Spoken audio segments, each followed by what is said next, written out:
Hello, people, viewers, with some Mr.Who. Today, I'll be reviewing Phineas the Ferb, Nerds of a Feather. At the end of this, episode, Candace waking up in her bed and some weird stuff happening. Doing a zebra that calls her Kevin. Don't know if he thinks he's in a dream. It turns out that Phineas and Ferb used some sexual effects in her room, and she's giving out and they're stressful as characters of their versions of Star Wars and Lord of the Rings. And when she mentions the zebra, they don't really know what she means. Probably didn't and probably just sort of seeing it, but turns out they're not actually in Kansas' room, they're still in the convention center for the science fiction and fantasy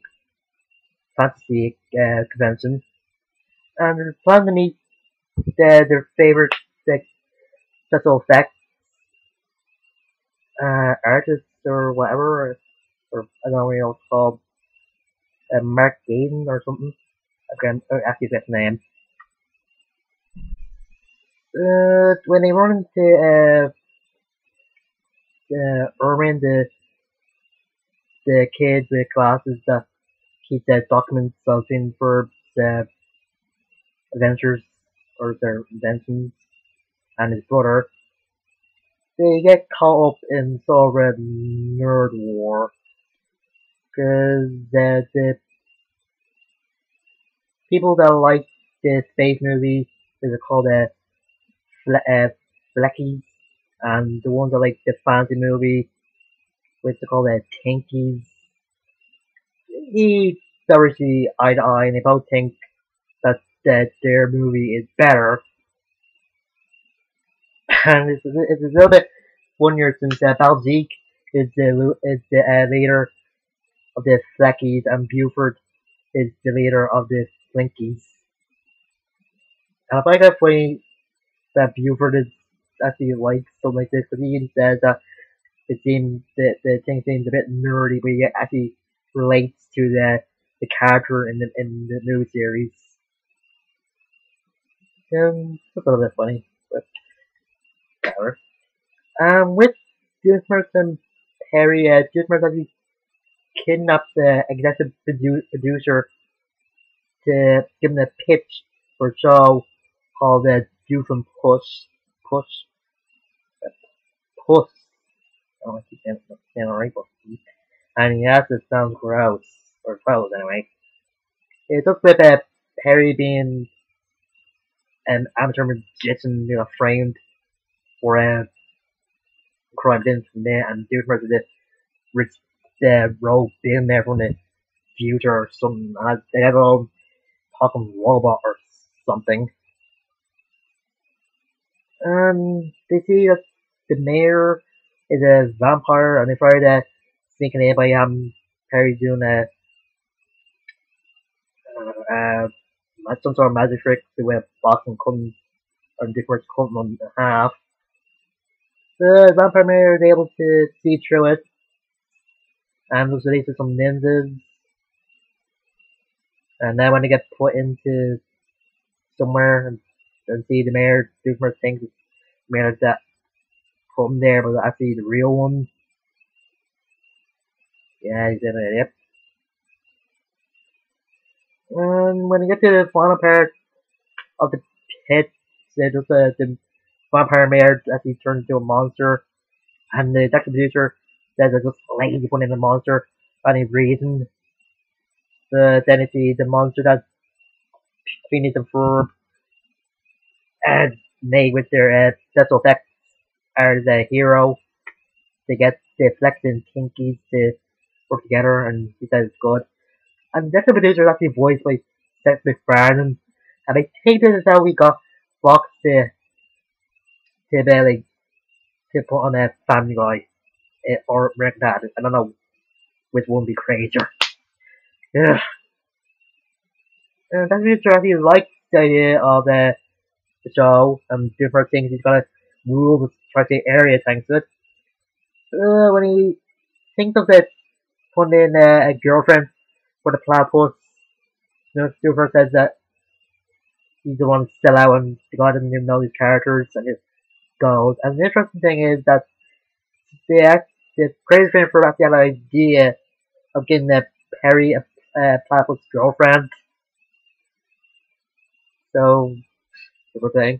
And near the end, you have to have the person Perry actually watch the show and they have to put in the girlfriend just for that he was right. It did work. And he still sold out, but oh yeah, when that he showed the second producer being typing that show Perry's title so and when he just asked what the hell is it, Beaver or something? So he's titled next to Perry. I don't know. I guess a lot of people haven't seen the Platypus. And there is a funny scene when Ferb tries to talk to Buford and Phineas. I know Phineas tries to talk to Buford and Ferb tries to talk to LG about stopping the war between the two genres. And Ferb didn't even talk, but LG just get out to him and take they talk. Yeah, that's great.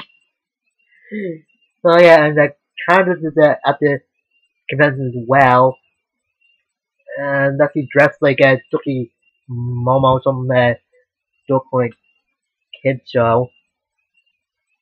And she is a little bit embarrassed because she's a teenager that likes the kid show and the whole song sequence of how she got into Ducky Momo, and that was just good.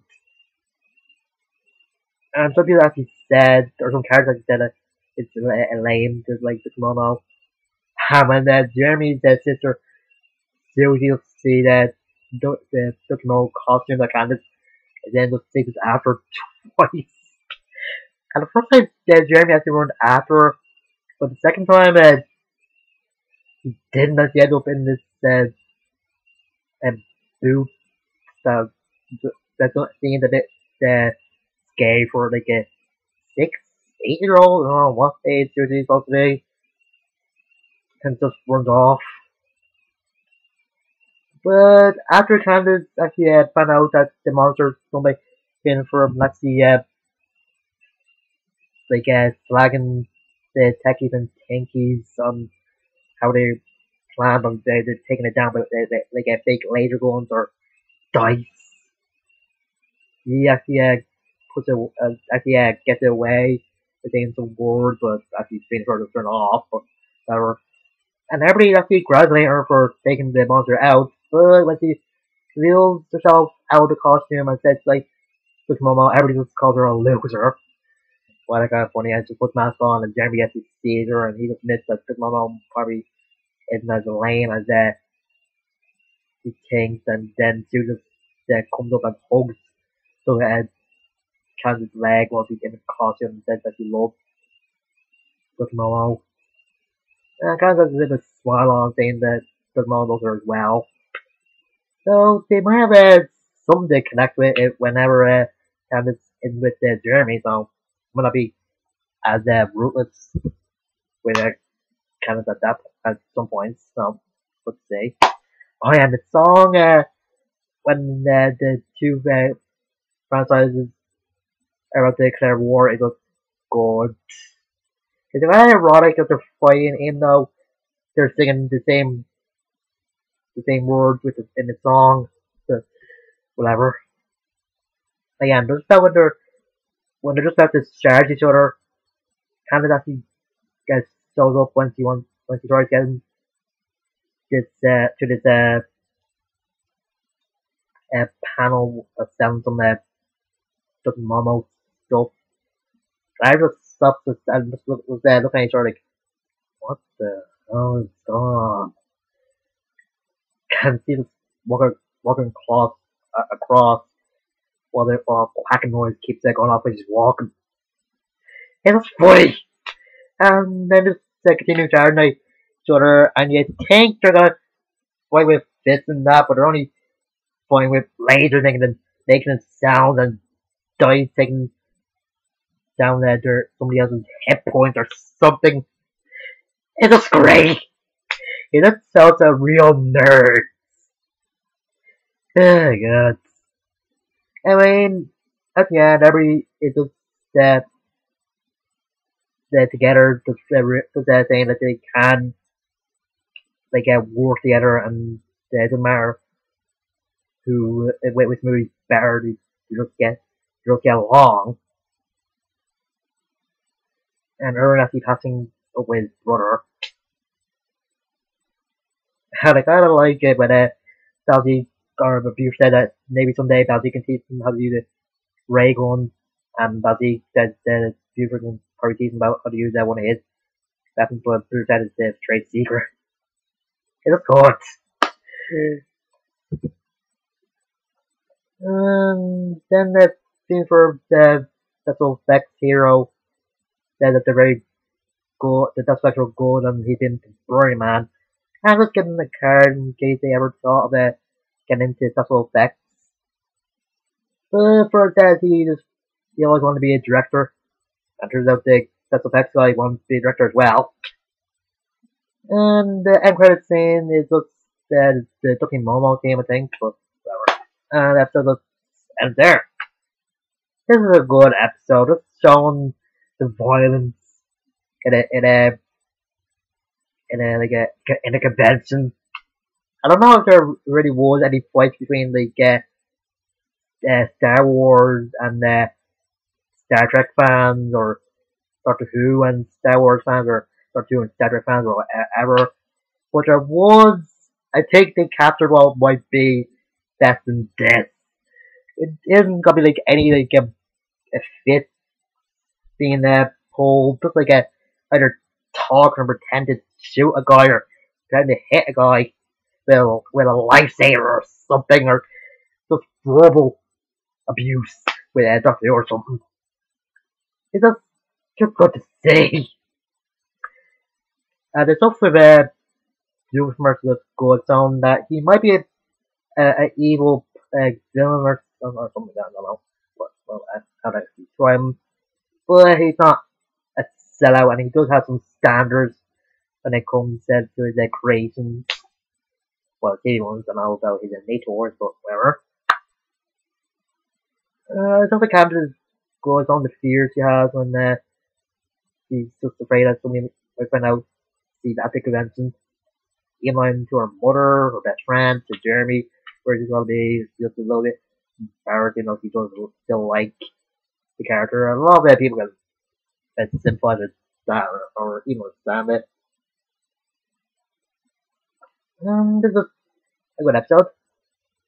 Next time will be an episode focusing on Baltic and Buford, when Baltic decides to break things off to Buford, not be his nerd anymore, and actually do something big without any of the Ferb inventions. Buford just tries to find another outlet for his bullying. And it must be a good episode and song in it. That's good, but I'll get more to that next time.